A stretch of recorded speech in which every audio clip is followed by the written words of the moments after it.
Senator Sanders, Congressman Khanna, thank you for this event. In an era where in the AI era, where college education is so expensive, how can you justify a system where my friend Jay, an international student who has lived in California for over 4 years, is forced to pay over $80,000 for out-of-state tuition, while undocumented students qualify for subsidized education through the California DREAM Act? I'm happy to answer, but why don't you start, California? I think that's the false, in my opinion, the false choice. Yes, your friend shouldn't have to pay $80,000, but we can have free public college in this country if we just had a tax on the Wall Street financial speculation. I mean, the reality is, the problem, it's about $80 billion to have free public college for everyone in America. That is 10% of the defense budget.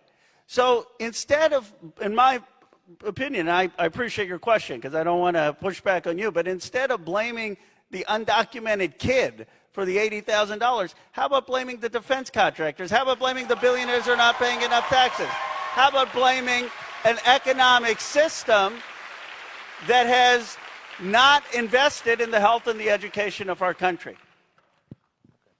I thank you for asking the question, and I know you probably perceive you're in a minority position here, and it's brave to do it, and I appreciate you doing it. But Rose's point is exactly the right point. Your friend should not have to pay. Nobody in America. We need you guys to go out. You need to be the best educated folks in the world. We desperately need you. All right, that's this country needs you. We need more doctors. We need more architects. We need more professionals.